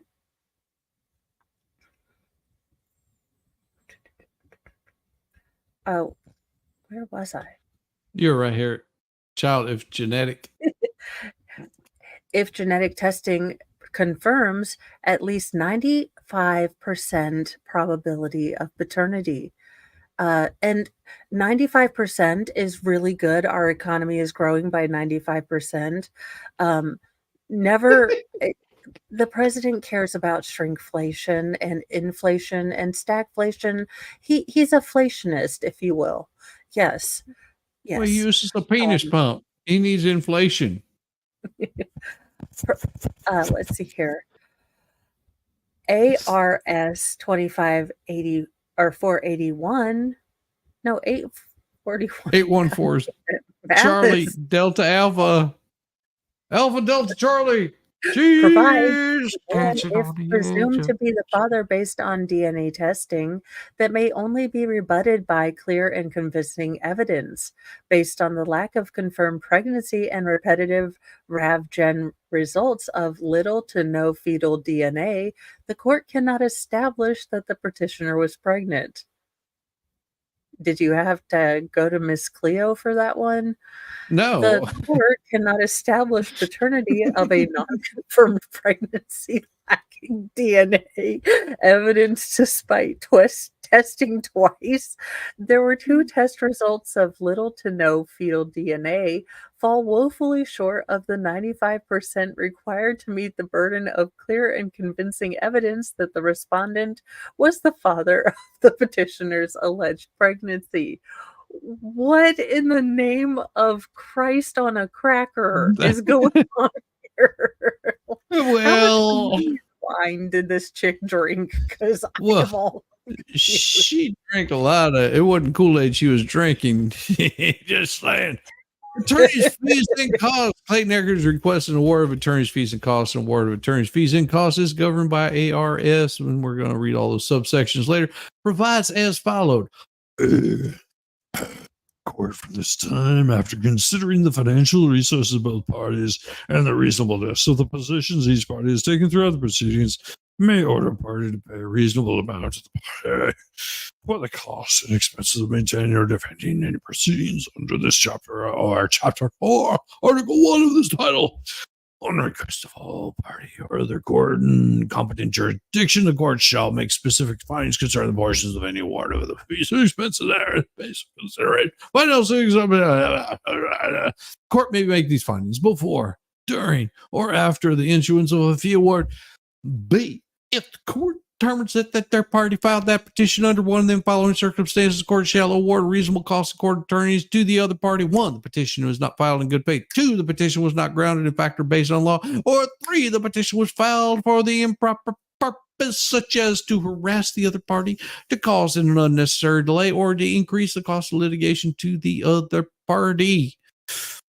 C, for the purpose of this section, costs and expenses may be included in the attorney's fee, depositions, costs, and any other reasonableness expenses as the court finds necessary to the full and proper presentation of the action, including any appeal.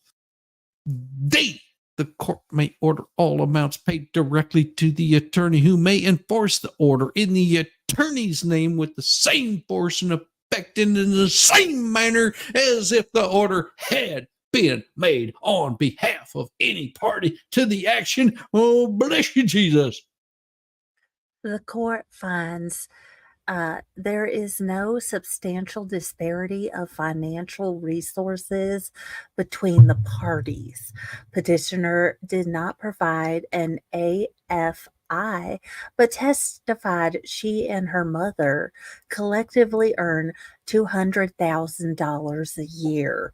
Respondent filed an AFI on March 15th, 2014, citing a monthly income of $12,000 and an annual income of 1,000. Oh, some big fucking number. Oh, Jesus. Well, and I will say that the court further finds the petitioner acted unreasonable in the litigation. Specifically, petitioner acted unreasonably when she was initiated a litigation without basis or merit, without an authentic ultrasound, sonogram, physical examination, or any other thing that would prove that she was actually carrying a child, and in conjunction with the belief that she passed tissue on July of 2023, the court finds the underlying petition premature, just sort of like an ejaculation at best. At worst, however, fraudulent and made to incite communication and relationship are both with the respondent. The court further finds that filing a motion seeking medication for the purpose of telling the respondent that the pregnancies were not viable, disingenuous at best, but certainly misleading to this court. If the purpose of the motion was in fact to attend mediation, then the petition perjured herself today when she said the purpose of the mediation was to tell the respondent about the miscarriage.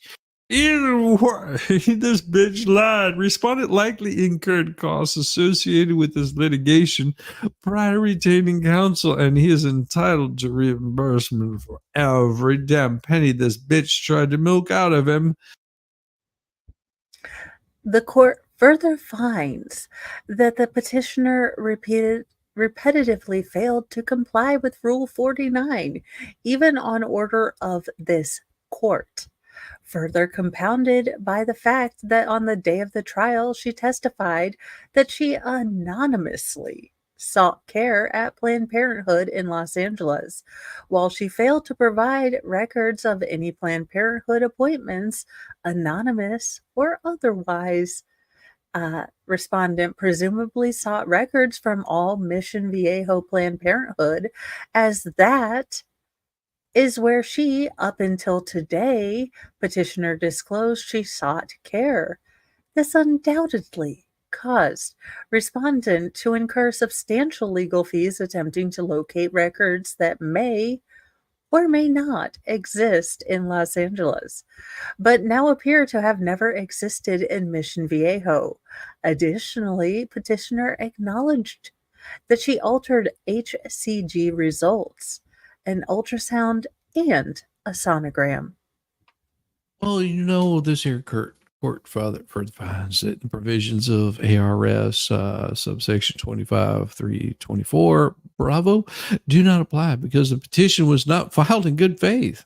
Bitch done lied. The petition was not grounded in fact. It was bitch done lied or based on law because the attorney sucked. The petition was filed for an improper purpose. Well, we're about to find out that purpose because it was about to harass the other party, to cause an unnecessary delay, or basically just fuck him up, or to increase the cost of litigation to the other party. Well, now here the court finds that petitioner provided false testimony as to the viability of any pregnancy in all three cases addressed to the procedural history. Additionally, prior to her deposition, petitioner sent a threatening letter, cunt, to the respondent indicating her intention to sue him for $1.4 million in collateral allegations unless, well, he got down on his hands and knees and begged like a little dog in the dirt, unless he agreed to dismiss this action. Well, she started. The court further finds that Laura Owens knowingly presented a false claim, knowingly violated a court order compelling disclosure or discovery, such that an award of attorney's fees and costs is appropriate under ARS subsection 25, 415. and it is therefore ordered granting Clayton Echard's request for attorney's fees and costs associated with FC 2023-052114. It is further ordered denying Clayton Echard's requests for attorney's fees and costs associated with the OOP and IAH. Is that an H or II? It's an H. H. Okay. Hearings referenced the analysts above.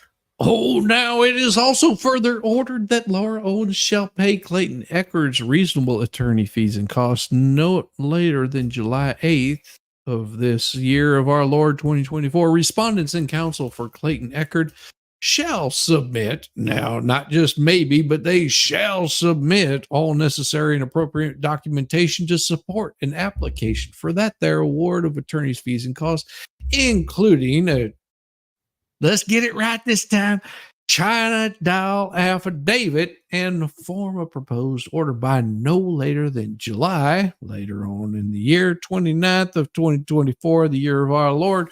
Laura Owens shall file any written objection and form of proposed order.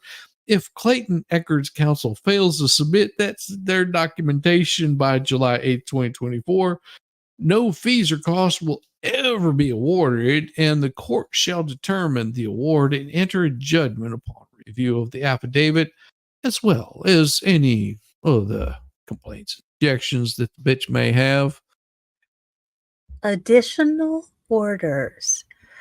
It is further ordered granting the respondent petition for non-paternity.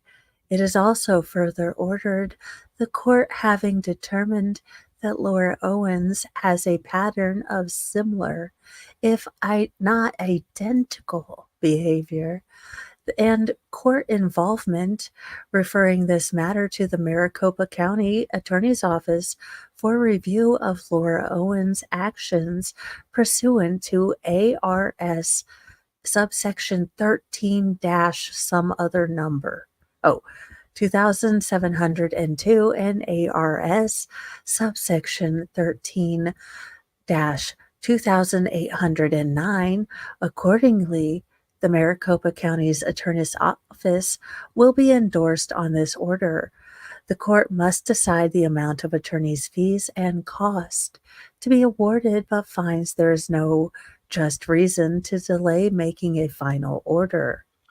Well, it is also therefore ordered that pursuant Rule 78 Bravo Arizona Rules of Family Law and Procedure, that this is a final judgment and it shall be entered by the clerk. The time for appeal becomes incumbent upon you by at the beginning of this entry of judgment by the clerk. For information on appeal, see Rule 8 of the Arizona Rules of Civil Appellate Procedure. It is further ordered denying any affirmative relief sought before the date of this order shall and will never be expressly granted above. Done in open court on 6/17/2024. All parties representing themselves must keep the court updated with your freaking address change, you son of a... And a form may be downloaded at https Maricopa Government blah blah blah blah. And that is the very absolute end of all of our shenanigans, because Yes. damn it, I promised all you people, if you stuck around, that I would play you the new upcoming video. And you get a sneak peek at it because I've yet to upload it. Now this is a video and a song. And you guys you guys get to see it. You guys get to see it. Let me know if you're ready for it. Okay, here we go. Okay. Let's open this bad boy up. Oh, Brandon. Oh, I love it. When you dance, I love it. When you dance, I love it. When you dance, I love it. When you dance, all I need is for you to move, get up. Oh, you know where I got that from. Yes, you do. I'm on fire when you dance. dance, make it drip, drop. So all I need is for you to move, get up and move that body, make it sweat. I am on fire when you dance, make it drip, drop. So all I need is for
you to move, get up and move that body, make it sweat. I am on fire when you dance, make it drip, drop. So all I need is for you to move, get up and move that body, make it sweat. I am on fire when you dance, make it drip, drop. So I am in awe of your graphical abilities. I know, isn't it awesome? That's the best video to watch. If you really want to trip out, it gets better. Oh great! I've already seen disembodied body parts. That's great.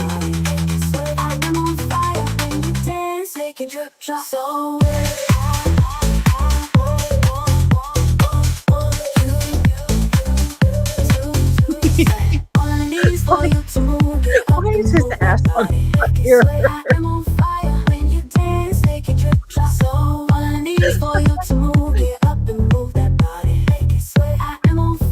What in the name of Jesus' final form?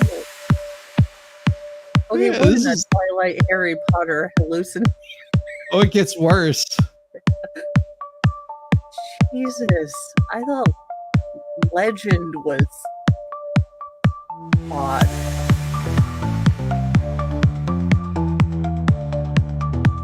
But Tom Cruise is the size to play an elf. Yes.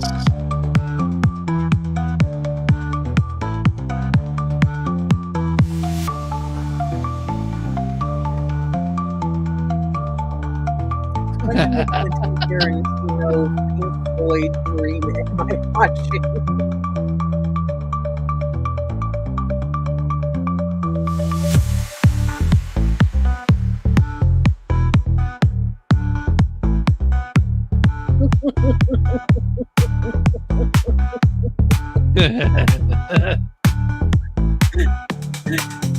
I'm with you there, G. Robert.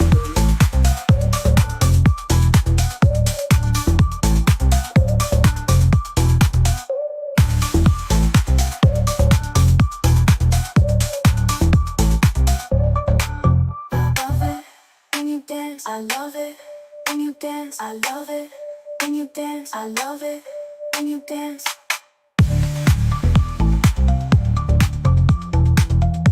Thank you, Chicky. I needed this. Exactly.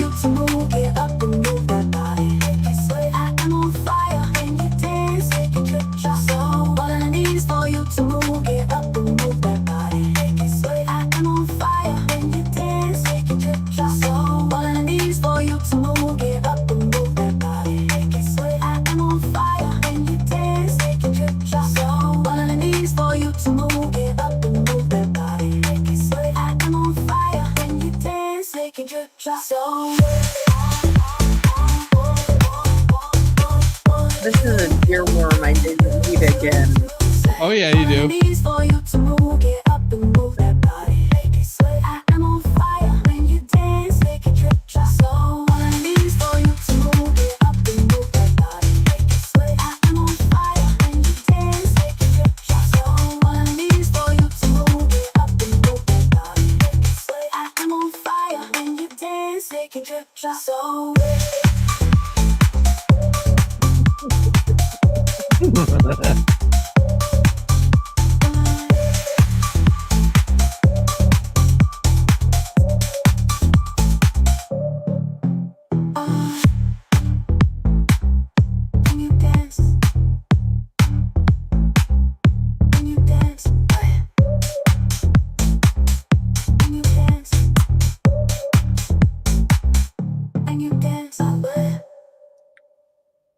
It's confusing when they both look like Hiccup from How to Train Your Dragon. Exactly. That's the point. It was one of those where I was like, because everybody was just like the original one. There was just like, you got so many women and it's all boobs. I was like, I have no decision in this. I can only do so much. You were The first like, one no was, titlets. oh, there was lots of titlets in the last one.